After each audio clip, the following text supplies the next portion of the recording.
할렐루야. 에베소서 1장 10절에 보면 이런 말씀이 있습니다. 하늘의 것이나 땅에 있는 것이 다 그리스도 안에서 통일된다라는 말씀이 있습니다. 오늘 우리가 드려진 땅에서 드려진 이 예배가 그리스도 안에서 천상에서 드려지는 천군 천사들과 드려지는 그 예배와 통일이 되어지는 그런 예배가 되시기를 주의 이름으로 축복합니다.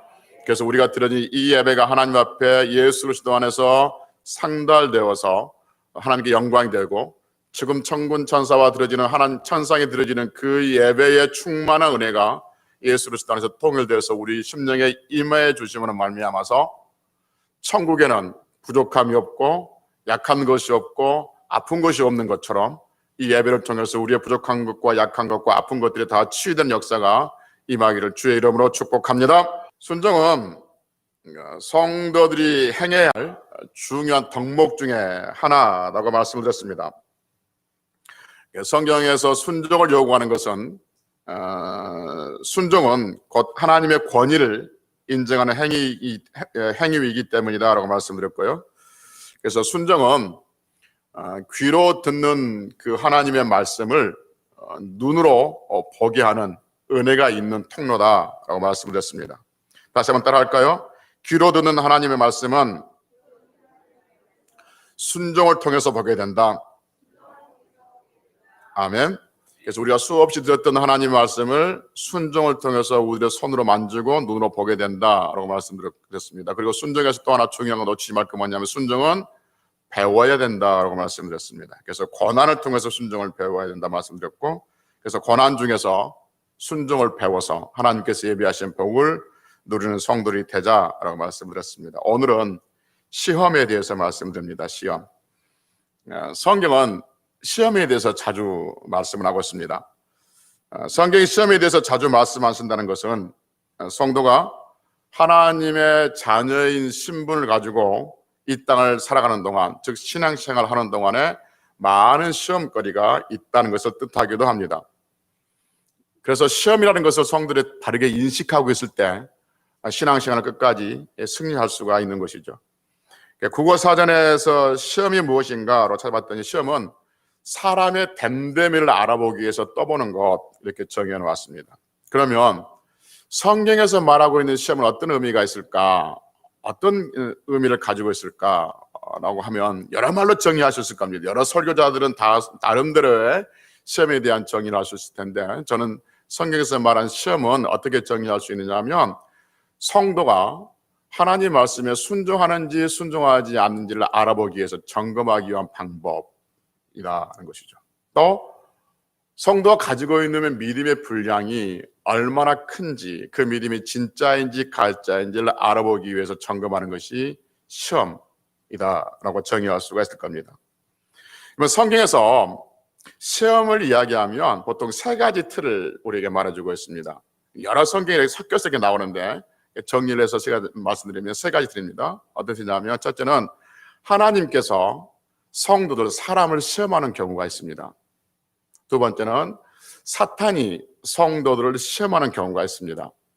세 번째는 사람이 하나님을 시험하는 경우가 있습니다. 다시요. 이 세 가지 틀을 가지고 말씀드리겠습니다. 첫째는 뭐라고요?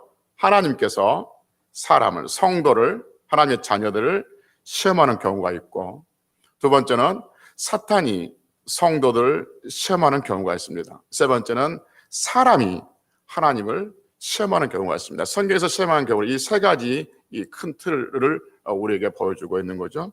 좀 더 구체적으로 이야기하면 이렇습니다. 오늘 설교 내용이 이렇습니다. 하나님께서 성도를 시험했을 경우, 하나님께서 성도를 시험할 경우 그 시험에 합격, 그 시험을 통과하는 자들에게 어떤 복이 있으며, 통과하지 못하면, 그 시험을 합격하지 못하면 어떤 결과가 있을까 하는 것이고, 두 번째, 사탄이 성도를 시험하는데 성도가 그 사탄의 시험을 이겼을 경우에 어떤 결과가 있으며 졌을 경우에 어떤 결과가 있을 것인가. 세 번째, 사람이 하나님을 시험하는 경우에는 어떤 경우인가 라는 말씀을 드리려고 합니다. 이렇게 크게 개요를 정리해놓고 설교를 들으면 좀 더 듣기가 편해질 겁니다. 그래서 처음에는 이 세 가지를 다 하려고 준비를 했습니다. 그래서 하나님께서 사람을 시험하는데 그 시험에 통과하는 경우와 통과하지 못한 경우, 사탄이 사람을 시험하는데, 성도를 시험하는데 통과한 것과 통과하지 못한 경우, 그 다음에 사람이 하나님을 시험하는 어떤 경우에 시험하는가, 이 세 가지를 하려고 그랬는데 너무 길어져서 오늘은 첫 번째 한 가지만 하고 나머지는 다음 시간 하겠습니다. 첫째 뭐라고 했어요? 하나님께서 성도들을 시험하는 경우이죠. 하나님께서 성도를 시험하는 경우도 크게 두 가지를 나눕니다. 복잡하죠? 복잡하지 않습니다. 그냥 따라오면 됩니다.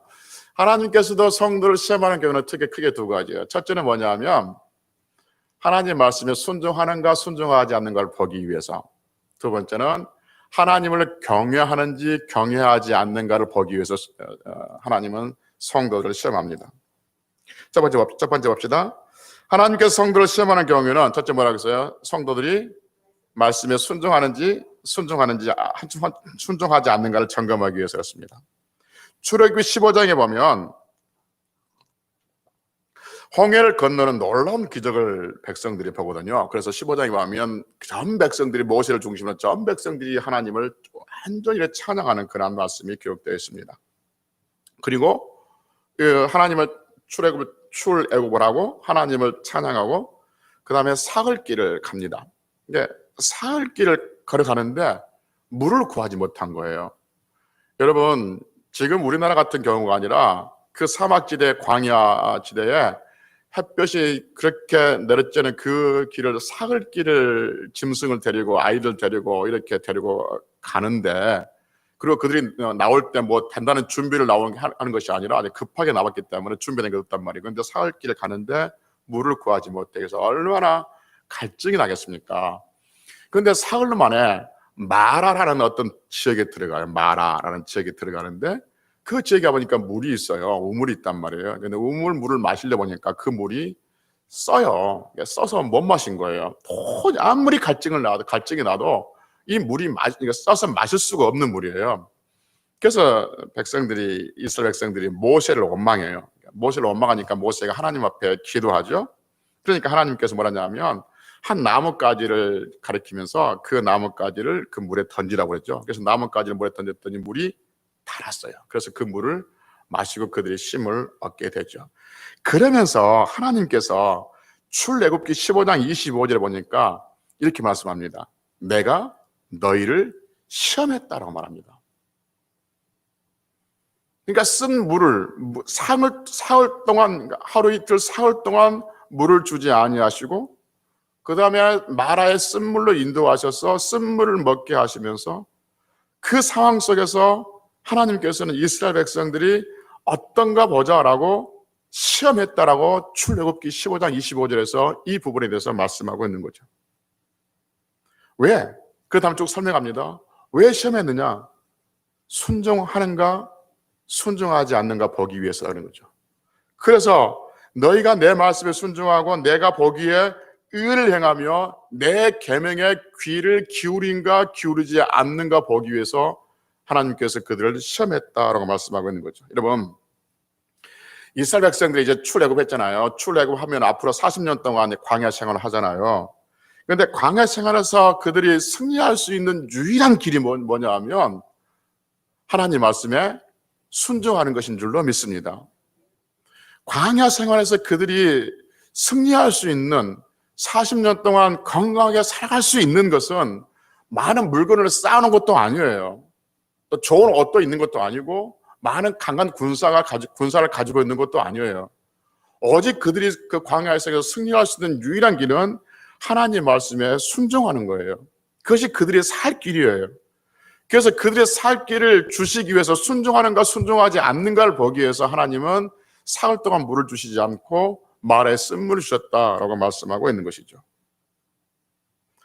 또 신명기 8장 16절에 보면 하나님께서 만나를 주시잖아요. 그렇죠? 아시잖아요. 하나님께 만나를 주시는데 신명기 8장 16절에서 이렇게 말씀합니다. 제가 한번 읽어볼게요. 잘 들어보십시오. 내 조상들도 알지 못하던 만나를 광야에서 내게 먹이셨나니 이는 다 너희를 낮추며 너희를 시험하사 마침내 내게 복을 주려 하심이라 이렇게 말합니다. 하나님께서 이스라엘 백성들에게 만나를 주시는 것은 우리가 볼 때는 복이라고 생각하는데 하나님은 아니다, 복이 아니다. 그게 뭐냐 하면 시험이다 라고 말합니다. 아니, 하나님께서 만나를 주시는 것이 어떻게 복이 아니고 시험이에요? 라고 하는데 그쪽 설명이 나오죠. 우리가 만나가 어떻게 내려오는지 아시잖아요. 여러분, 만나가 내려오는데 그 만나 앞에서 순종하면 그 만나를 먹게 되지만 순종하지 아니하면 그 만나를 먹지를 못하게 되죠. 여러분, 만나는 매일 새벽에 내려온단 말이에요. 매일 새벽에 내려오는데 하나님께서 말씀하시기를 만나는 매일 새벽에 내려온다. 그래서 하루치만 만나를 거두라고 하죠. 하루치만. 이틀치를 거두면요, 내일은 너무 바쁠 것 같아. 아니면 내일은 내가 너무 피곤하고 힘들 것 같아. 내일은 오늘 이렇게 아픈 거 보니까 내일은 못 나갈 것 같아라고 내일 것까지 걷어오면 그 만나는 그 다음날 어떤 일이 생기죠? 냄새가 나고 벌레가 나서 벌레가 생기고 썩어서 먹지를 못하죠. 그래서 하나님께서 만나를 주시는데 그 만나 앞에서 하루치만 걷어서 먹는 그 순종의 훈련을 시키는 것이죠. 그 다음에는 안식일 전날에는 또 어떻게 하죠? 안식일 전날에는 이틀치를 거두라고 그러죠. 왜냐하면 안식일 날은 만나가 안 내올 것이라는 것이죠. 그런데 신기한 것은 이틀치 거둔, 안식일 전날 이틀치 거둔 그 만나에서는 그 다음날 아무리 이상이 없이 먹을 수가 있단 말이죠. 그래서 만나를 주시면서 하는 말씀이 뭐냐면 순종하는가 순종하지 않는가를 보기 위해서 너희를 낮추시며 시험하사라고 신명기 8장 16절에서 말씀하고 있습니다. 그러니까 하나님은 이스라엘 백성들에게 만나를 주시면서 순종하는가 순종하지 않는가를 보기 위한 시험이다라고 말하죠. 여러분, 이게 왜 중요하냐면 성경은 광야 생활을 뭘로 이야기하냐면 옛날에 있었던 그 이스라엘에 있었던 그 옛날의 일이라고 말하는 것이 아니라 광야 생활은 지금 현재가 살고 있는 이 세상과 똑같은 상황이다라고 말씀하고 있는 것이죠. 그러니까 광야 생활 40년은 우리가 이 땅에 살고 있는 그 삶의 그림자고 그 그림자는 지금 실체로 우리는 살아가고 있는 거죠. 그러면 여러분 광야에서 그들이 승리할 수 있는 유일한 길은 뭐냐면 하나님 말씀에 뭐 하는 거예요? 순종하는 거예요. 그러면 지금 이 시대에서 성도들이 승리할 수 있는 유일한 길은 뭐냐면 뭐 하는 거예요? 하나님 말씀에 순종하는 거예요. 그것을 알아보기 위해서 그때 그렇게 하나님께서 시시때때로 시험을 주시듯이 지금 우리에게도 시험을 줘서 하나님 말씀에 순종하는가 순종하지 않은가를 알아보고 점검한다는 거죠. 그래서 그 믿음의 분량들을 하나님은 점검하기 위해서 우리를 시험하신다는 것이죠. 두 번째, 하나님께서 우리를 시험하신 이유가 뭐냐면 첫째는 하나님께서 우리를 순종하는가 순종하지 않는가를 보기 위함이었고 두 번째는 뭐냐면 하나님을 얼마나 경외하는가 알아보기 위해서 시험을 하십니다. 그 대표적인 것이 아브라함의 시험이잖아요. 오늘 또 아브라함이 소환되는데 오늘 본문 창세기 22장 1절을 보면 이렇게 말씀합니다. 창세기 22장 1절 하나님께서 아브라함을 뭐 하시려고?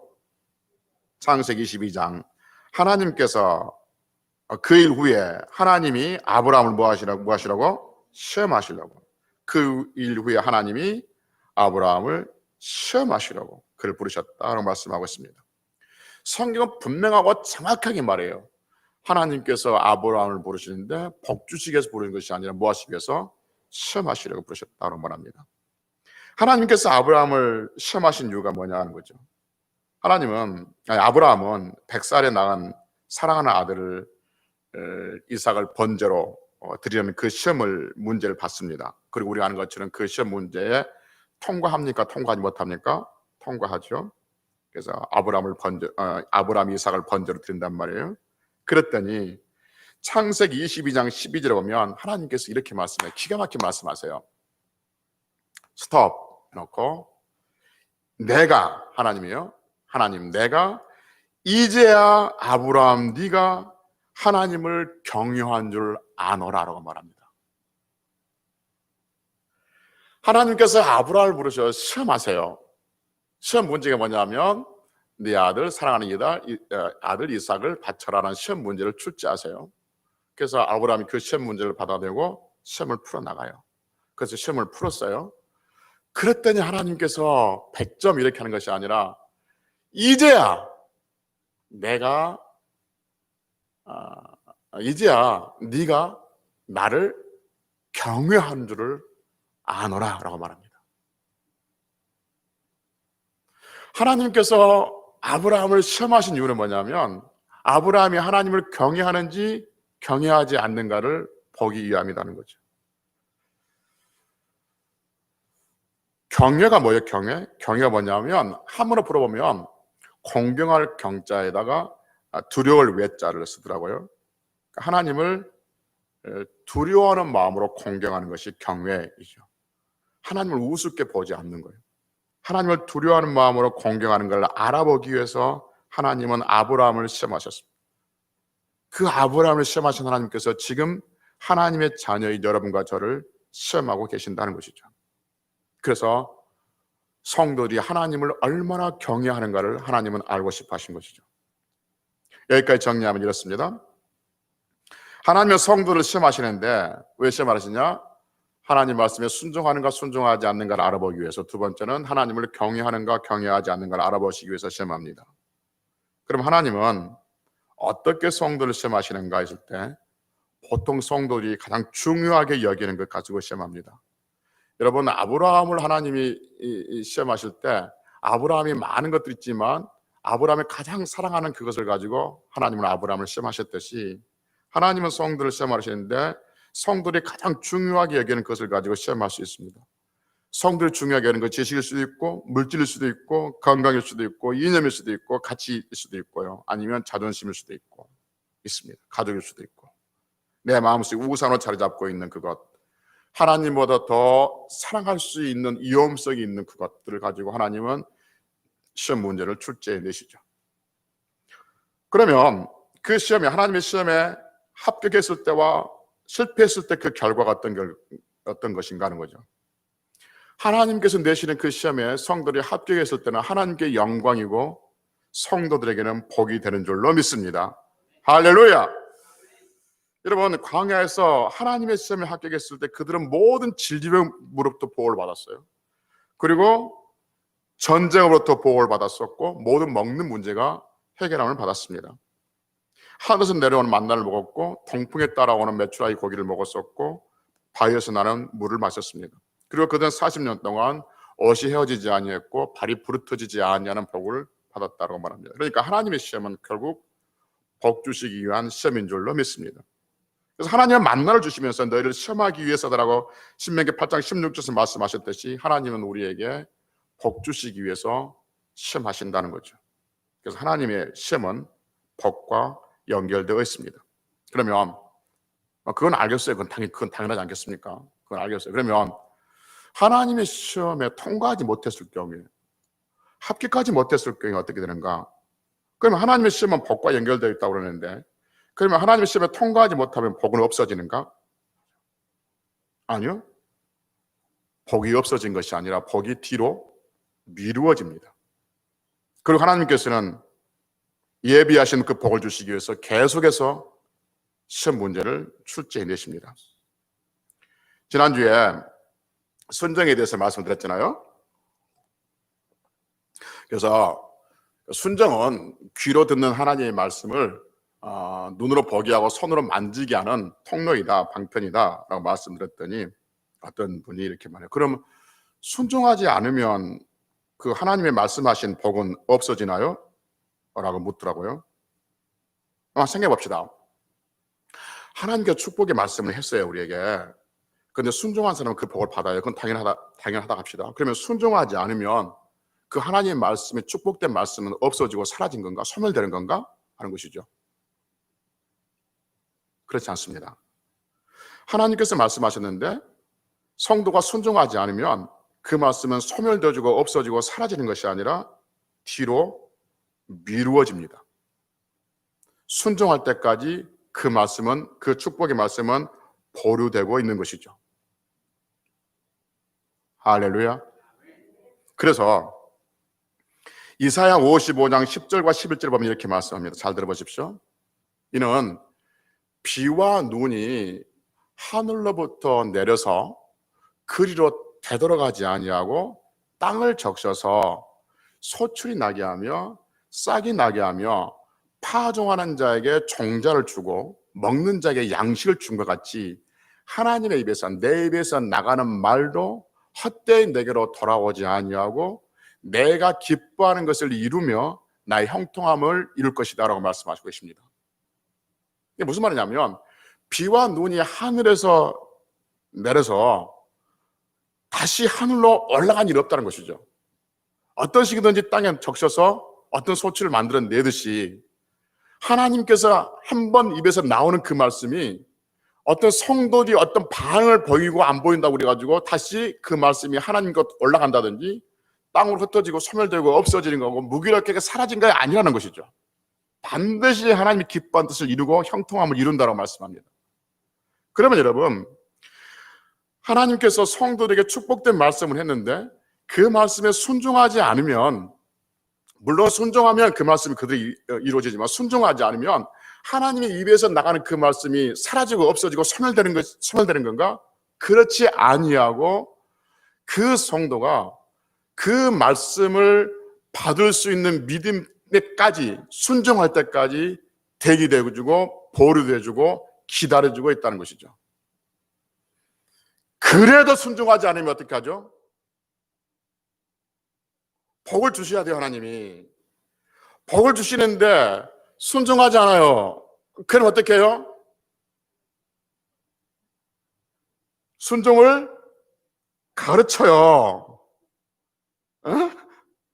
뭘로? 고난으로. 그래 하나님께서 복 주시려고 그래 있는 거예요. 순종해라, 복 준다. 네, 순종하면 하나님 기로 하나님 말씀이 손을 잡혀줘요. 그런데 순종을 안 해. 기다려. 그래도 안 해. 그러면 너 순종 안 하니까 내가 다른 사람 줄래? 라고 가져간 게 아니란 말이에요. 하나님은 그렇게 변덕부는 분이 아니란 말이에요. 하나님은 사람과 달라요. 하나님은 밑부셔요. 하나님은 변하지 않는 분이에요. 이게 줘야 돼요. 그런데 순종이 안 해. 그러면 순종을 가르쳐요. 고난을 통해서. 다른 말로 하면 시험이라고 할 수 있는 거죠. 그래서 시험을 통해서 순종하는가 순종하지 않는가를 보고 하나님을 경외하는가 경외하지 않는가를 본다는 거죠. 그래서 시험에 합격한 자는 당연히 복을 되지만 시험에 합격하지 못한 자는 어떻게 할 것인가? 기다리고 순종의 믿음 때까지 기다리고 또 연단시키고 훈련시킨다는 거죠. 여러분 쉽게 생각해 봅시다. 하나님께서 아브라함에게 시험하시려고 아브라함 불렀었어요. 그래서 시험 문제를 냈어요. 이삭을 바쳐라 했어요. 그런데 아브라함 생각하니까 다 좋은데 이것만은 못하겠는데 그러고 시험 문제를 거부해버렸어요. 그럼 하나님께서 내가 너로 말미암아 온 민족을 이루게 하는 그런 복 주려고 준비하고 있는데 네가 순종 안 했구나. 네가 내 시험 문제를 내가 거부했구나. 그럼 너 아웃. 그리고 내가 아브라함이 아니라 어브람을 불러서 또 시킵니까? 그렇지 않습니다. 하나님은 12장에서부터 불렀던 22장까지 불렀던 그 순종의 훈련을 시켰는데 그래도 부족하다면 어떻게 해요? 더 연장을 시키겠죠. 그래서 25장, 35장, 40장 가서 그 문제를 해결하시겠죠. 그래서 하나님의 말씀에 순종하는 자, 하나님의 말씀에 시험, 하나님의 그 시험에 통과하는 자는 하나님께서 예비하신 복을 누리지만 하나님의 그 시험에 통과하지 못한 자들은 하나님께서 그 시험이 통과될 때까지 그를 연단시키고 훈련시켜서 하나님의 복을 결국 그에게 주실 줄로 믿습니다. 그래서 하나님은 성도들에게 매일같이 쪽지 시험을 내죠. 때로는 큰 시험을 내기도 하고요. 제가 학교 다닐 때 요즘도 막 그런지는 모르겠습니다만 아마 그럴 거라 생각이 듭니다. 어느 교수님은 다 교수님마다 다 그런 건 아니에요. 어느 교수님은 매 시간마다 쪽지 시험을 봅니다. 수업 시작하기 전에 한 5분 정도 시험을 보죠. 그 전에 수업했던 내용들을 다시 한번 이렇게 상기시키는 시험을 본다든지 아니면 무슨 책을 읽으려고 했는데 그 책에서 어떤 내용이 있었는지 그 쪽지 시험을 냅니다. 그러면 그 교수님이 일주일에 한두 시간인데 그 교수님의 수업 시간은 늘 긴장이 되죠. 늘 긴장이 되고 준비를 합니다. 쪽지 시험이 있다고 그래가지고 기말 시험이 없느냐? 아니요, 쪽지 시험도 있고 기말 시험도 있는 거죠. 그래서 그 교수님의 과목은 늘 긴장할 수밖에 없고, 그리고 시간이 지나서 학기가 끝나다 보면 그 과목에 대해서는 더 많은 실력을 가지고 있다는 것을 알게 되어지죠. 그러니까 쪽지 시험을 보고 기말 시험을 볼 때는 괴롭습니다. 귀찮고 막 긴장되고 막 그렇습니다. 그런데 어느 순간에 보니까 그 과목에 대해서 내가 자신감이 붙어 있는 것을 볼 수 있는 것처럼, 하나님께서 우리의 삶 속에서 매일 쪽지 시험을 볼 수 있습니다. 이런저런 시험을 볼 수 있습니다. 그때 우리는 왜 나에게 시험이 많을까? 라고 하는 것 때문에 힘이 들고 또 염려가 되고 약해질 수 있지만, 그러나 하나님께서 우리에게 쪽지 시험을 주시는 것은, 매일같이 시험을 주시는 것은 그 시험 뒤에 있을 하나님의 복이 있기 때문에 그러는 것이죠. 그래서 야고보서 1장 2절에서 우리에게 말씀하시기를, 내 형제들아, 너희가 여러 가지 시험을 당하거든 온전히 뭐하라? 기쁘게 여기라는 거죠. 아니, 시험을 당하는데 어떻게 온전히 기쁘게 여겨요? 내 형제들아, 너희가 여러 가지 시험을 당하거든 온전히 기쁘게 여기라. 왜 온전히 기쁘게 여기게 되느냐? 시험은 우리를 넘어지게 하려는 것이 아니라, 다음 시간에 사탄은 우리를 넘어지게 하는 시험이지만 우리를 넘어지게 하는 것이 아니라, 하나님께서 우리에게 시험하시는 것은 복 주시기 함이니까 온전히 기쁘게 여기라 라고 말씀하고 있습니다. 마지막으로 여러분, 하나님께서 성도를 시험할 때 있어서는 그 성도가 감당할 시험만 우리에게 시험하시는 줄로 믿습니다. 그래서 고린도전서 10장 13절에 오면 우리가 잘 아는 말씀처럼, 사람이 감당할 시험밖에는 너희가 당한 것이 없나니 오직 하나님은 미쁘사 감당하지 못할 시험 당함을 허락하지 아니하시고 시험 당할 즈음에 또한 피할 길을 내사 너희가 능히 감당하게 하시느니라고 말씀하고 있습니다. 그러니까 하나님께서 우리에게 시험을 내시는데 우리의 믿음의 수준에 맞는 시험을 내신다는 거죠. 초등학교 1학년짜리에게 대학 수준의 시험을 내지 않는다는 거죠. 그러니까 이 말 뒤집어서 얘기한다면 무슨 말이냐면, 성도가 하나님 앞에 시험을 받는다면 충분히 그만한 믿음이 있을 것이라고 하나님께서 인정하신다는 것이죠. 욥이 그렇습니다, 여러분.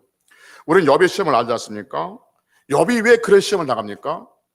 인류 역사에 욥 같은 시험 당한 사람이 없었거든요, 지금까지. 그런데 욥은 하나님을 시험하셨어요. 왜 하나님은 욥을 그런 무지막지한 시험을 하십니까? 하나님 보시기에 욥은 그만한 뭐가 있다? 믿음이 있다고 인정하는 거예요. 그 믿음이 있다는 것을 하나님께서 사탄에게 자랑하고 싶은 거예요. 그래서 하나님은 욥의 수준에 맞는 그 시험을 허락하신 거예요. 아브라함은 왜 하나님께서 이삭을 바치라 할까요? 아브라함은 그만한 믿음이 있다고 생각하신 거예요. 창세기 12장에서 22장까지 오면서 하나님께서 훈련시키고 연단시키는 그런 과정에서 이삭을 바칠 만한 믿음이 있다고 보신 거예요. 하나님께서 아브라함은 창세기 12장 부르자마자 어떤 큰 시험을 하신 게 아니었단 말이에요. 그러니까 우리에게 하나님께서 그런 시험을 하신 것은 우리가 그만한 믿음이 있어야 된다고 생각하시고 있을 것이라고 믿는 것이죠. 하나님은 우리에게 그만한 믿음이 있어야 한다고 생각해요. 우리가 그동안 들었던 설교, 우리가 그동안 들었던 성경 공부, 우리가 그동안 들었던 신앙생활, 교회 들어다니면서 들었던 행했던 그 모든 그 행동들, 그 시간들을 다 합치면 이만한 수준은 이미 올라왔어야 한다고 생각하는 거죠. 내가 그 정도 설교를 들었고, 내가 그 정도 성경을 읽었고, 어떤 사람은 성경을 그 정도 필사했다면, 그래서 그 정도의 모습을 들었다면 이 정도는 믿음이 있어야 되지 않겠니? 라면서 시험을 하신 거죠. 그런데 우리는 그렇게 많이 들었음에도 불구하고 그게 맞는 시험거리에 대해서는 거기에 우리가 통과하지 못한다면 우리의 믿음은 하나님께서 보시기에 안타까운 믿음이 될 수밖에 없는 것이죠. 어떤 사람이 이렇게 말합니다. 나는 왜 이렇게 시험거리가 많은지 모르겠어요. 다른 사람은 아무 시험도 없는 것 같은데 나만 이렇게 많은지 모르겠어요. 라는 성도들이 있습니다. 물론 나중에 그 사탄이 주는 시험과 이렇게 분리시켜서 분리시켜서 생각한다면, 오늘 본문에서만 생각한다면, 하나님께서 우리에게 주시는 시험거리가 많다는 것은 하나님께서 우리를 위해서 뭘 많이 준비해 두셨다는 거예요? 복을 주실 것이 많다는 거예요. 그것이 복이라고 지금 표현되니까 좀 이게 뭐랄까 좀 이렇게 약화시켜 보이지만, 하나님께서 우리에게 주실 은혜가 많다는 거예요. 하나님께서 우리에게 주실 은혜가 많기 때문에 시험을 보는 거죠. 그래서 그 시험에 통과하는 자들에게 예비되신, 그것이 영적이든 육적이든지 우리 삶에 부어주시기 위함이다 하는 것이죠. 우리가 이 정도 하나님을 믿었으면, 우리가 이 시간 동안 하나님을 믿었으면 하나님도 우리에게 복 주고 싶어 하지 않겠습니까? 하나님도 우리에게 은혜를 베풀어 주고 싶어 하지 않겠습니까? 우리가 이 정도 신앙생활을 했으면 하나님께서 하늘에 선한 것들, 신뢰한 것들 우리에게 주고 싶어 하지 않겠습니까? 그래서 하나님 우리를 어떻게 하느냐? 시험하신다는 거죠. 왜냐하면 그것을 확인해야 되니까. 그런데 자꾸 시험이 힘들다고 불평하고 이리저리 내빼면 하나님의 은혜는 자꾸 지금 뒤로 밀어줄 수밖에 없는 것이죠. 오늘은 시험에 대해서 말씀드렸습니다. 세 가지 틀 중에서 하나님께서 성도를 시험하신 경우를 말씀드렸습니다. 결론은 하나님의 시험은 성도들의 복과 연결되어 있습니다. 그 시험에 통과하는 자에게 하나님께서 예비하신 복을 주실 것이고, 통과하지 못한 자들은 그 복은 뒤로 미뤄지고 있습니다. 혹시 성경에 보니까 야고보서 1장 13절에 보니까 하나님은 아무도 시험하지 않는다고 분명히 말씀하셨는데, 하나님 우리를 시험하신다는 이상하네 라고 하실지 모르겠습니다. 다음 시간에 말씀을 드리겠습니다. 시험은, 여러분, 성도에게 있어서 시험은 선택 과목이 아니라 필수 과목입니다. 어떤 성도도 시험이 면제된 성도는 없습니다. 시험 없이 믿음이 자라지 않습니다. 뒤집어서 이야기한다면 무슨 말이냐면, 여기 앉아있는 여러분들은 지금까지 알게 모르게 수많은 시험들을 이겨낸 결과인 줄로 믿습니다. 목사인 제가 여러분들이 어떤 시험을 당하고 있는지 아는 것도 있고, 여러분 스스로 마음속에 그 시험을 이겨내는 경우도 있을 겁니다. 하나님과 여러분만 아시는 것들, 내가 그 시험을 이겨내기 위해서 얼마나 많이 애통했었는지, 힘들었었는지 하나님은 아신 부분들이 분명히 있어요. 중요한 것은 그것들을 이겨냈기 때문에 여기까지 왔을 것이고, 그리고 거기에 맞는 분명한 하나님의 축복이 있습니다. 하늘의 선한 복들이 있습니다. 그러니 하나님께서 우리에게 더 큰 은혜를 주시기 위해서 우리를 시험하실 때 그 시험을 능히 감당할 수 있는 믿음의 소유자들이 되시기를 주의 이름으로 축복합니다. 아멘. 기도하시겠습니다.